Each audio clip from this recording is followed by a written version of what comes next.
Cancer diagnosis, choice of treatment, and complementary integrative support during treatment are deeply personal choices. Yet, sleep does play a critical role in coping with treatment and in outcome itself. It's also a deep journey in mindset, spirituality, and inner awakenings. In today's podcast, we will answer 3 questions. How does sleep play a role in cancer treatment and potential for recovery? Do specific circadian rhythms matter during cancer care? What are specific bedroom and bedtime routines during cancer care? Maya Simand is a colleague and someone who witnessed a miraculous epiphany during the time of her second cancer diagnosis, one that would have been fatal. What shifted for her was something that saved her and continues to help save several others, and I felt I must have her on the show. Maya is a holistic cancer coach. She is a functional nutrition and lifestyle practitioner whose focus is on cancer care, and she is a cancer survivor second time round. Let's get started.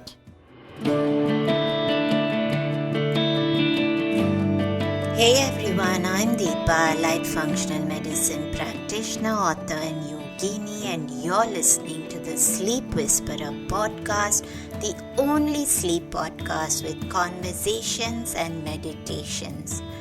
I'm on a mission to share profoundly insightful sleep conversations with global visionaries that merge together functional medicine and ancient wisdom. Breathe in bliss through weekly guided meditations and let yourself enter the land of dreams. Together, let's unravel the pieces, get to the roots, and understand the right tools to transform your sleep completely. Through this podcast, I want you to dream the best version of yourself. It's time to regain hope and begin your sleep journey.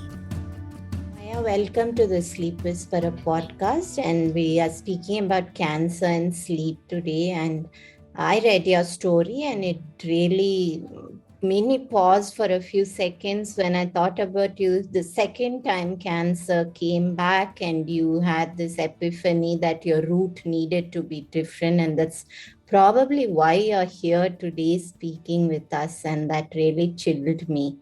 And you also described chronic sleep challenges through cancer care, and obviously how when someone's not sleeping it can impact recovery. It can also probably increase their risk for cancer if they have certain predisposition towards it. I'd love for you to talk about your journey, sharing in as much detail as you feel comfortable about your own cancer journey. Thank you, Deepa. I'm glad to be here. My cancer started in 2009. That's when the first time I was diagnosed with stage 3B estrogen positive breast cancer. And now thinking back, 8 months prior to that, we lost our mom to lymphoma. And for the past 2 years before she passed away, we were taking care of her, and there was a lot of non-sleeping nights. So there was a lot of worries.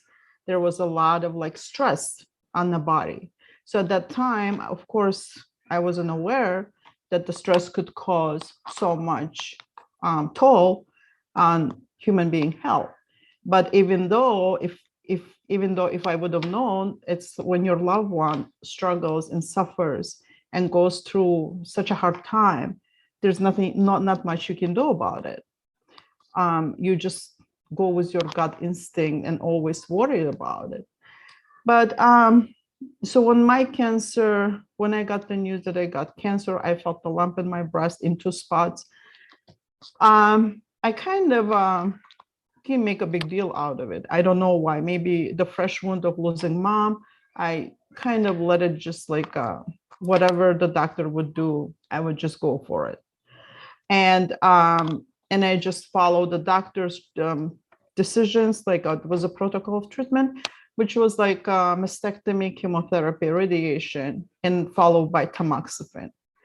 Going through starting up chemotherapy, I right away, immediately, basically within one day, it put me into premature menopause, which I started getting this horrendous, like hot flashes.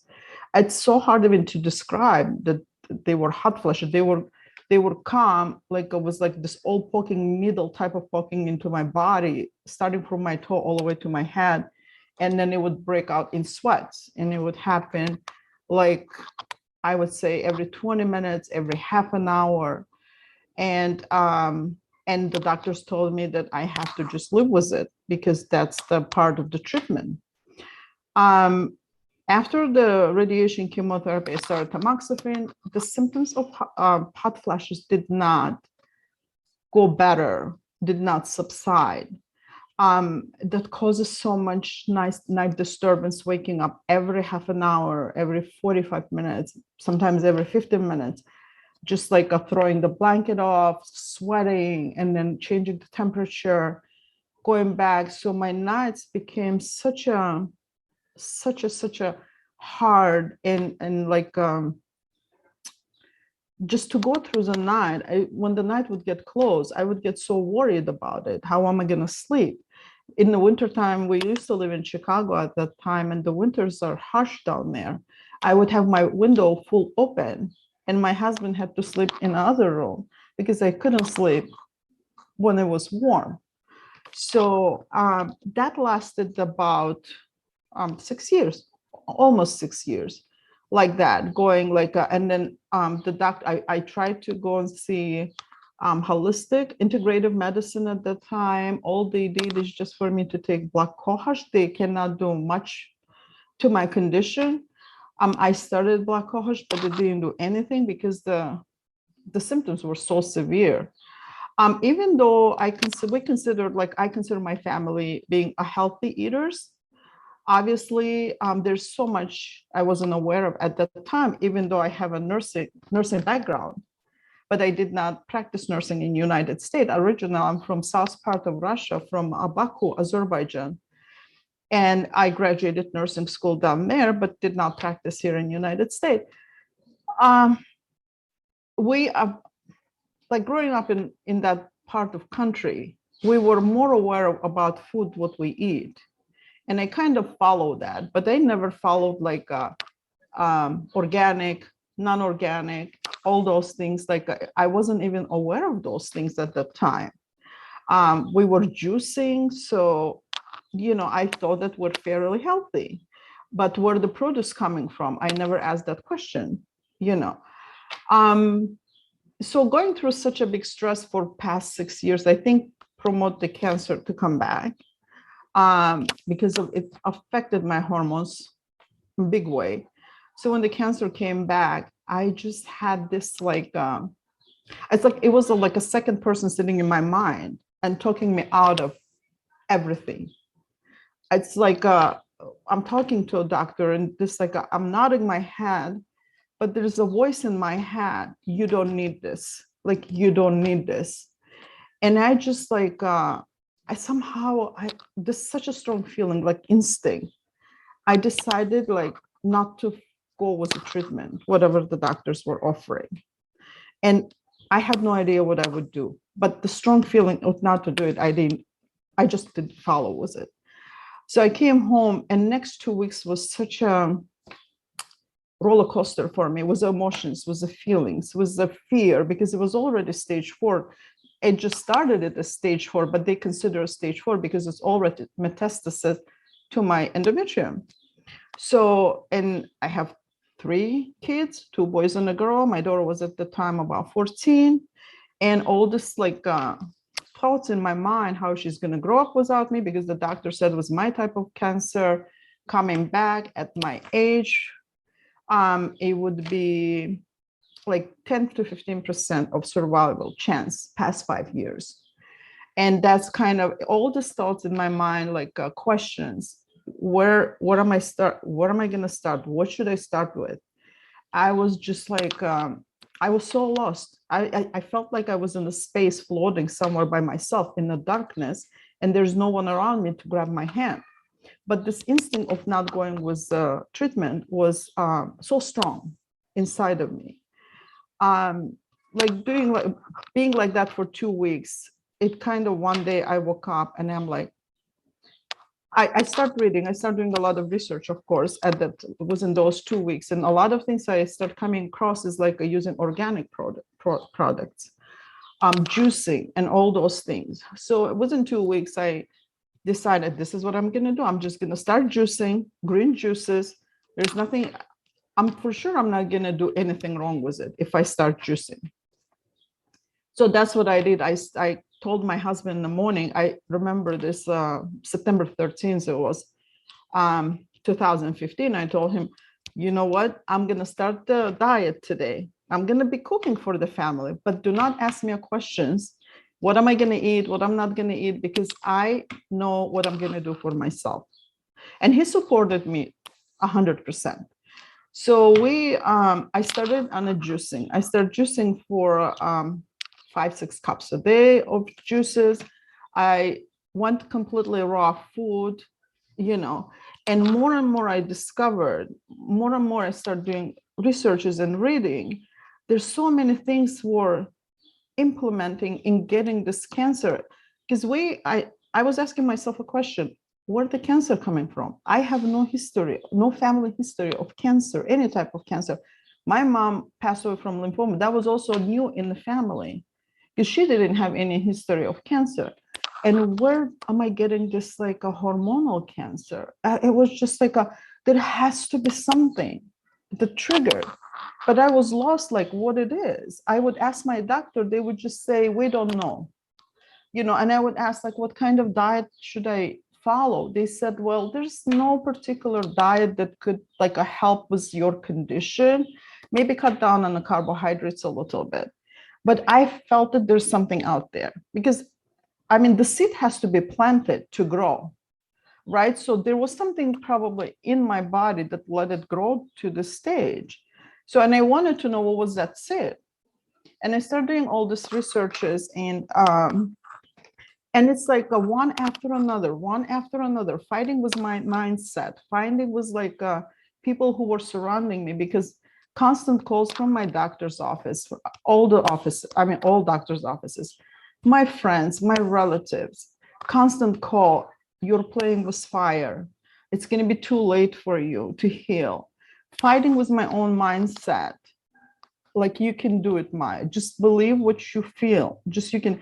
I would basically probably stand like up to an hour in a bathroom and talk me into following my gut instinct, talk myself into it. Because like every time when I would hear a phone call from the doctor, I'm like, probably they're right and I'm wrong. But then I would go and I would start talking myself into it. No, Maya, just believe in it. When you believe in it, it's going to happen. And that's what like was that mindset of the just wanting to heal myself. I think I just like the things just start popping up right and left for me. I start learning about water. We're drinking a dirty water. So right away we got Berkey filter where our cosmetics are like hygiene products, all full of toxins. I stopped using cosmetics. I I just got rid of all the toxins in the house, starting from all the cleaning supplies, cosmetics, like feminine hygienes, even like wearing the clothes, that polyester and stuff like that. I just got rid of those, start getting cotton clothes more for kids, and everything switched to organics. It's just like I started getting this like mistrust in general, in overall, in everything.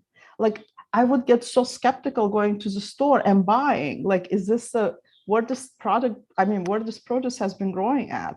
Who is growing the produce? Where is this chicken coming from? Or meat that I'm buying from? Where is it coming from? What do they feed their animals with? So all this all together. So I think just made me more stronger, and it's opened like this new door for me into this like a world of beautiful, like life, that this thing should not be so complicated for human being. We have to be so simple. Just by eating whole food that was provided to us by nature, because nature is so intelligent of connecting human being to, we're all connected, like an entire universe is connected to each other. So why do we need all the synthetics when we have like a real food? Why do we have to take supplements when we have real food? What did our ancestors did? All the stuff is like start like building in my mind, and it's just like gradually is like I converted into becoming this like a functional nutrition practitioner, because my past taught me so much, and I just want to share with people, like if you put yourself out there, if you put your mind to it, you'll achieve what you need. It took me about 7.5 or 8 months, and my results were all normal. They came back, like when the doctor were looking at it, they couldn't believe in it. They would say, like, my oncologist would, in the end, my last visit to her before we moved to Austin, she said that, you know what, Maya, I put my entire family on juicing because of like my experience with cancer, you know. So was I lucky? Maybe I was lucky. I don't know. Was I determined to get healed? I was very determined to get healed. And it was those things like there's nothing is going to stop me. When people would tell me that I was playing with fire, that was kind of throwing more oil into the fire for me. I would get like more like no, I'm going to do it and I'm going to prove it to you. It was like that, you know. I would get like fired up basically, and I would do all these researches, and I started like paying attention how family members start changing, like by looking at me. And then word of mouth starts spreading, and the people start calling me. Like I've heard like that, and I just was diagnosed with breast cancer. Can you help me out? And all of those things. And this is like basically, was I thinking to become a nutritionist? No, I wasn't thinking. So I think it was just it meant to be probably for me. And I really love what I do right now when I see people are getting better and just like learning so much about it, about just the whole food, about like the nature is so intelligent, and it gave us everything that we need.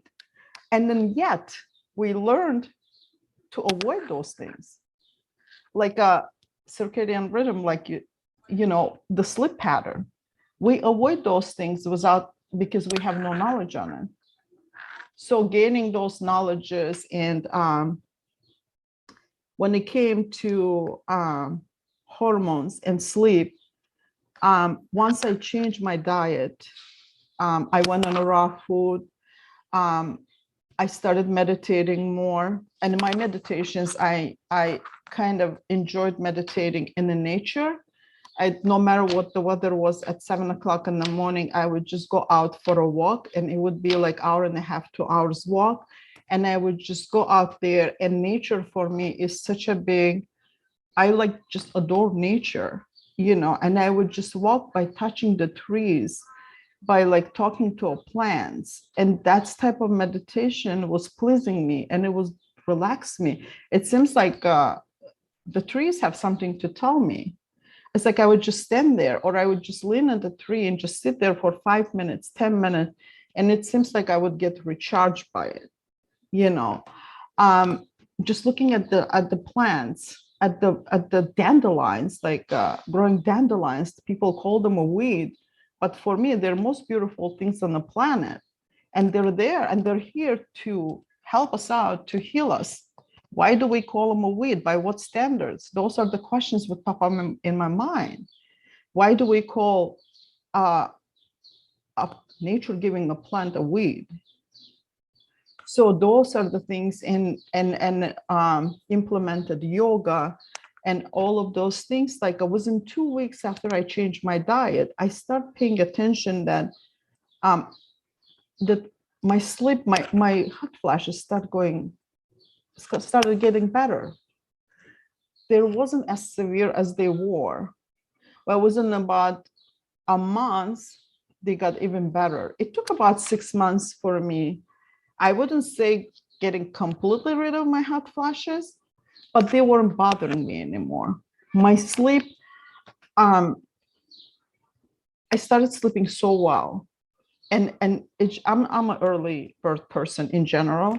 So I usually like going to bed at around 10 and waking up at like 5, 4:35. That's like my time. So and I would go to bed and I would fall asleep and I would sleep through the night so peacefully. And I would wake up in the morning, so much energy. My mind seemed like so clear. My thoughts were so clear just by changing my diet. I mean, I changed my entire lifestyle, but my diet was most important thing. And learning learning how to trust myself, I think, put me in the stage of like relaxation. So those are the things like at that time, I'm not like other people like learned about sleep and then implemented the sleep. In my case, it just came because I wanted to change my diet. I just wanted to get better. I just want to heal the cancer. And then later, when I started learning about sleep, I was like, oh, that's why, I started putting the puzzles together.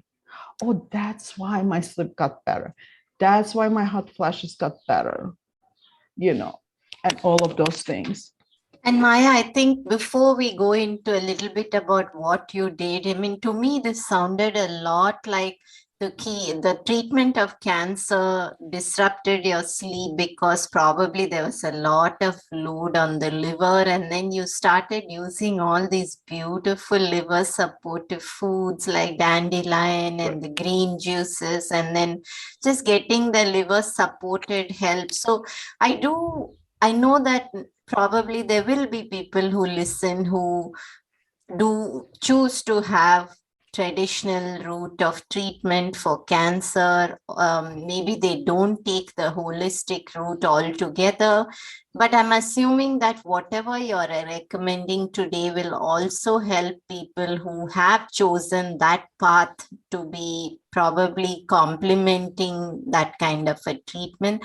So I'd love for you to talk a little bit more about the sleep and whether you believe that even if somebody is in any stage of cancer, even if they have chosen to have treatment, what would your recommendations be for somebody like that to support better sleep? Because sleep is so critical to whether even treatment is effective.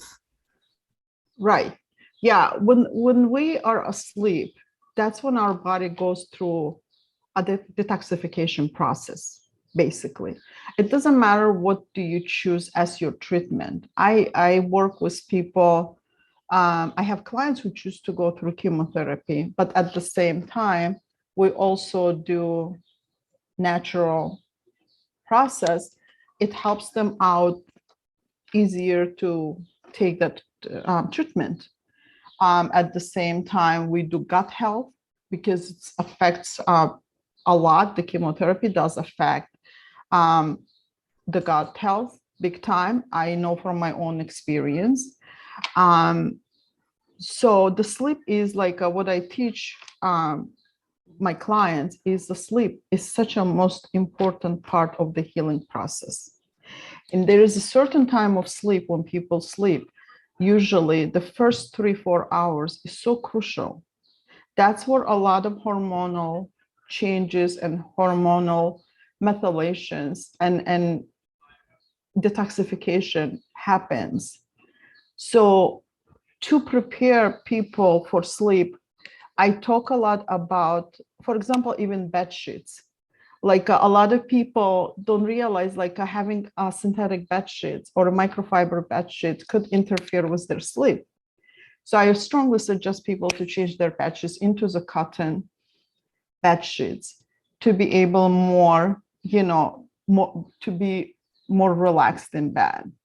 So there's a lot of thing happens in the bed during the nighttime in our body. We go like our hormones like T4 converts into the T3 within those first 3-4 hours of sleep, which is so important, especially for a woman when they go through breast cancer, estrogen positive breast cancer. Progesterone builds up during that time, and progesterone is so crucial because it controls estrogen levels. Not having progesterone, there's so much stress on the body. It relaxes also. Progesterone is also as a relaxer. So those are the things. I learned those later. I personally, I didn't know myself. It just happened to be that way. Implementing supplements such as magnesium before they go to bed, turning off the lights, listening to beautiful music. I personally like taking a little walk before I go to bed. It doesn't have to be too long, 10 minutes, 15 minutes walk, just relaxes your mind and relaxes your body. And then, as I said, implementing stuff like magnesium, passion flower. I love passion flower. It helps so much, it relaxes. B6, vitamin D throughout the day. I tell my clients once you wake up in the morning, from that time on, you gotta make your body get ready to go to sleep, because that is your entire day is gonna make your stress levels, it's gonna build up everything for you, your stress levels, your relaxation. So the food intake, it's such a big key role on building up those dopamine, tryptophan levels in your body. Your microbiome is so important. Microbiome, if it's not intact, it's not gonna methylate your GABA. It's not gonna methylate or convert your B12 into the needed compounds for your body. So starting from the morning, putting your mindset that you're setting yourself up to a good night's sleep, that's what we have to start with. And with that mindset, you have to pay attention what food you eat, what you drink, when you eat them, how you eat them, what vitamins do you take at what time. There's certain vitamins you cannot take past 2:00 in the afternoon because they're gonna energize you more. So with those things experiencing myself, I experienced a lot of things on myself before I kind of realize what are the things that are working, what things are working for us. I love what you said, Maya, about the fact that everything we do during the day decides our sleep. And I truly believe that. I'm always talking about diet, that the sleep plate begins at breakfast. It's not at dinner, whatever you do right at the start. And it's important that you share a lot of this information, but you did say something about how it's very important that initial 3 to 4 hours of deep sleep, and that's where a lot of deeper metabolic work is occurring. Now, before we go into food, and I do want us to spend a lot of time talking about food, but I'd just like us to conclude our part about sleep. But just, do you feel that there is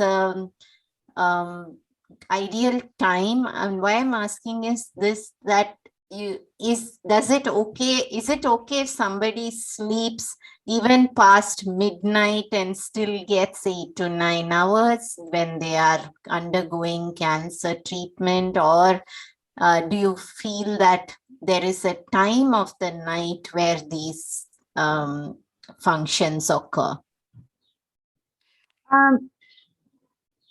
You said that, and I remember my grandmother, when we would get sick, she would always say, go to sleep and sleep.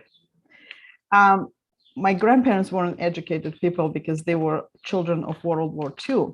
So, but the knowledge they had, it was just the tremendous knowledge. And I would just remember that they would say, turmeric was they would, when we get sick, they would bring us, she would bring us turmeric with the black pepper and the milk to drink it and then go to sleep. They would literally let us sleep because they would say sleep is medicine. We never kind of take that for granted and never believe in it until the science bring it to us and tell us, yes, during the cancer treatment, the sleeping is so crucial. And it's just our bodies like a circadian rhythm. It goes like it works as a wave. There's like a goes like into the deeper sleep, and then it goes into the light sleep, and that's rhythm is just changes every 90 minutes. That's why it's like waking up in the middle of the night. It's okay, but it's like as long as people go into the sleep right away, they don't stay awakened, because that's the way our circadian rhythm works. So to sleep 9 hours, 10 hours, I would say yes. I personally would say yes. And everybody's different based on their like body type and their like an age, of course, plays a big role on it also. So for I remember myself when I was going through chemotherapy, I was so exhausted. There was a days I would sleep 15, 16 hours because I was so exhausted. You know, if that is a requirement of your body, let it be, because it's body detoxifies through that time. Let it be. That would be my output for it. In this episode, Maya walked us through the most critical part of her cancer journey, which was the shift in her mindset. The one thing that really stood out for me personally from Maya's conversation was the importance of the right circadian rhythm. There is a lot of discussion on how we might all have differing circadian rhythms. Here's my perspective.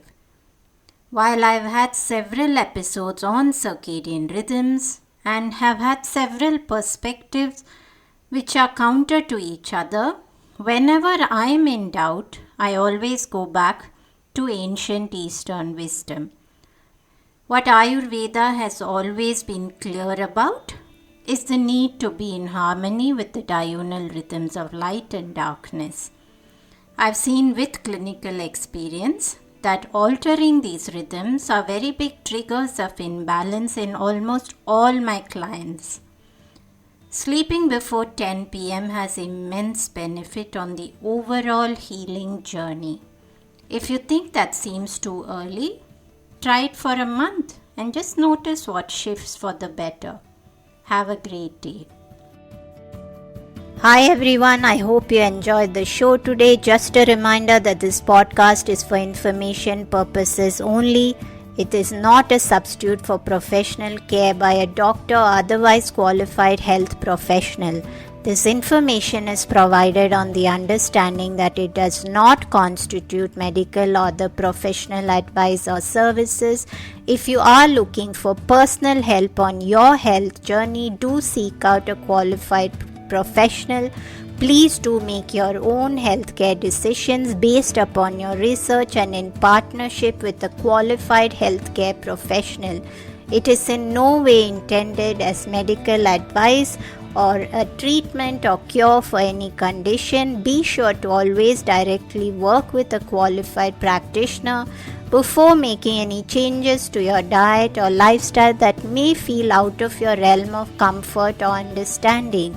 If you are looking for an allied functional medicine practitioner, do seek out more information on www.phytothrive.com. It is important that you have someone who is qualified and understands your health personally in order to provide adequate care, especially when it comes to chronic health conditions.